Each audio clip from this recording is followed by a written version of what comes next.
Hello there, Professor. Hello, classmates. I hope you are all doing well and safe. Today's presentation is concerning the 5th class of Media Studies course. It is entitled Advertising Discourse, Selling Between the Lines. First, I have to introduce you to the outline of this presentation. I will start with media discourse, then advertising definition, characteristics, and purposes. Then I will talk about the analysis of advertising, and I will try to analyze an advertisement, which is called Climbing the Mountain. Then we will talk about the intertextuality of advertisement. Okay, and we move to talk about semiotics and advertisement and coded messages, and we will have the analysis of an advertisement at the end, which is about the cream of Manchester. So the first element we are going to talk about is media discourse. So when talking about advertising and commercials, we have to talk about media discourse. This term is quite difficult to be defined, but it is often easier to identify what media discourse is not. So here I have a definition. Media discourse is not face-to-face communication. Instead, it is an ongoing process integrated into our communication.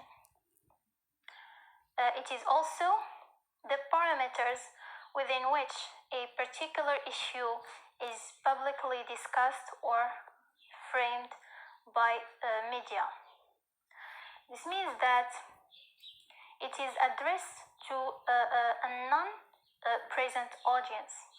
So the addressee cannot give immediate responses to the producer of the discourse, because it's not like just a daily spontaneous conversation.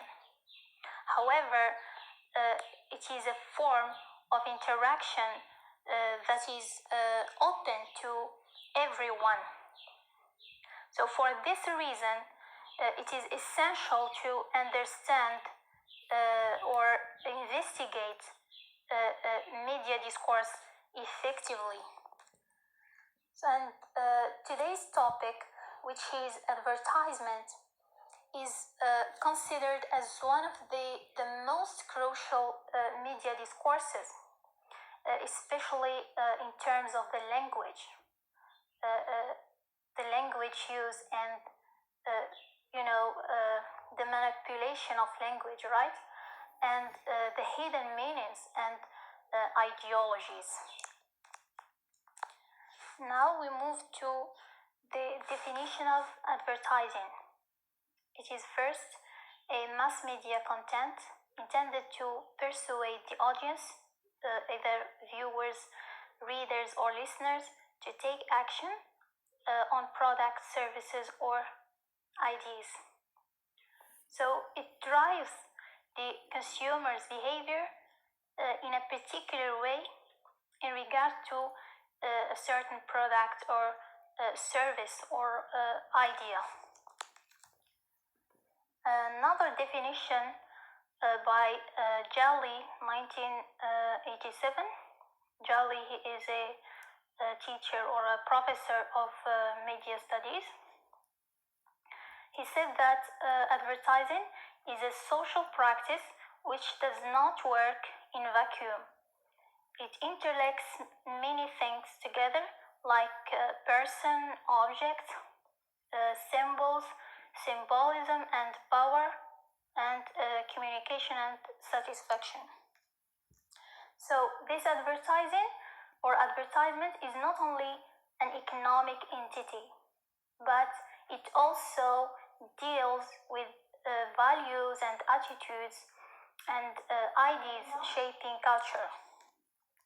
And this is very important. Look, we have person, satisfaction, symbolism, communication, power, and this is culture, right? So it's always impossible to separate the message in advertisement from culture. Then we have another definition by Bowlby, 1992. He said advertising is the non-personal communication of information, usually paid for and usually persuasive in nature, about products, services, or ideas by identified sponsors through the various media. Here we have two keywords. We have non-personal and communication. So non-personal, there are two basic ways of selling anything. We have the personal or the direct way, and we have the non-personal. In the non-personal, there is no direct contact between the seller and the buyer. And communication. So communication here is not only about speech or pictures, but any way a person can passes information or ideas or feelings to another person is considered as communication. The next point I will talk about is the characteristics of advertising, right? So the first one is a tool for market promotion. So, there are various tools used for market communication, like first advertising, like personal selling, and sales promotion. However, advertising is a powerful one and expensive, and it is a popular element of promotion mix. The second characteristic is non-personal. It is already mentioned, so there is no direct contact between the advertiser and the audience, and also it does not target a specific person, but a large number of audiences are addressed at a time. Then it is paid for. This is clear. So advertising is not free of cost, but the advertiser, or let's say the sponsor, has to spend money for preparing message and also for buying media and monitoring advertising efforts. So it's something that is really expensive. Another characteristic is the use of media. This means that advertisers can use any of the several advertising media to convey the message. Okay, so they can use print media, audiovisual media, or outdoor media, or any others to address the target audience. Then we have the element of truth. Here it's difficult to say that advertising messages always reveal the truth, but in many cases exaggerated facts are being advertised. So we have no guarantee that the claim made in an advertisement is completely true, because most advertisements are erotic and materialistic. Another characteristic is one-way communication. So in advertising, messages are they move from company to customer, or from sponsor to the audience, right? So a message from customer to marketer is not possible. So marketers cannot know how far the advertisement has influenced the audience, right? Now we move to another point, which is concerning the purposes of advertising. So advertising has three primary objectives: to inform, to persuade, and to remind. First, to inform means that advertisement creates awareness of products and services, and also ideas. So it announces new products and programs, and it also can educate people about the attributes and benefits of a new product. The second purpose is persuasive, right? So it tries to convince customers that a company's service or product are the best. Okay, and it also works to alter the perceptions and enhance the image of the company or the product. And the third one is to remind.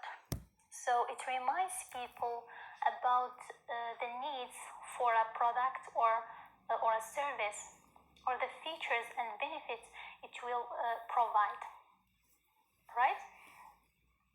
So to sum up this point, I would say that advertisers do inform, persuade, and remind people because they have other objectives of increasing the sales and benefits, and also increasing the values and the purposes of building brands, right? The next point is advertisement analysis. So of course, we are all surrounded by advertising, whether you're watching TV or reading magazines or even browsing social media. You are bound to see some ads every day. But it is a little bit challenging when it comes to analyzing these ads. Why? Because there is a lot of media tools that are growing every day, and different analysis tools have been utilized, such as the qualitative and the quantitative methods, the critical theory perspective, and the critical or the content analysis, and so forth. And here I provided some elements to consider while dealing with an advertisement. First, you have to contextualize the advertisement. So you give you identify the setting and the advertiser. Second, determine what actions or activities are taking place in the advertisement. So here you describe what's going on. Just you give the plot of the advertisement. Then identify who the target audience is for the advertisement. Does it target young children or adults, or does it target males or females? There are varieties of audiences. Then, what is the purpose of the advertisement? So here, is it made to convince people by a certain product, or to convince them to adopt a certain behavior, etc.? And the last one is determine what are the techniques used to convince the audience. So you look at the techniques used like the camera angle, the images, the different scenes, also characters, and the language and the light, etc. Because everything has a certain meaning and used for a certain purpose. Now we move to an advertisement that is mentioned in the chapter of the book Media Discourse. It is entitled Climbing the Mountain, right? So it is a 1-minute television and cinema advertisement, and it is launched by Sony Corporation to promote the PlayStation 2 video game. It shows hip young people of an array of ethnicities. They were running and leaping through, peeling together into a human skyscraper. And in the last quarter of the ad, there is different young adults making it to the top of the pyramid, and they're falling off again. So, but the problem here is that no image of the PlayStation 2 games are given, and no information about the product until the last scene, right? When the slogan is printed for 2 seconds to give us a clue to its purpose. This is it. This picture is taken from the last scene, and I think it is targeting the young adult males. But I actually couldn't understand that it is about PlayStation. So the question raised here is, how does such a text make sense, and how does it contribute to selling gaming consoles? I would say it targets a very specific and limited audience. And as suggested in the chapter, it primarily works through the way it calls upon a particular knowledge among particular consumers. So we clearly need to be already positioned as a part of a particular youth culture to get anywhere with this ad. In addition, there is a variety of references and complexity to the images and actions in this ad, like the image of a dog in a wheelchair, which we couldn't grasp its connotation. So the choice of this ad is in purpose to show that to make sense of any advertisement requires background knowledge and requires a certain position within culture and a knowledge of a wider range of other texts and an ability to relate the meanings from these different genres, the verbal, visual, and the musical genre together. So to sum up, as consumers and as critics, if you want to identify some key aspect of contemporary advertising, we have to know how the separate elements of a text make sense and how they interrelate and display coherence. And this is referred to as intertextuality.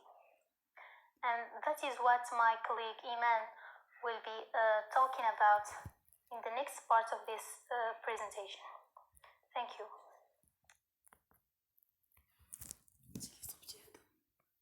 Power.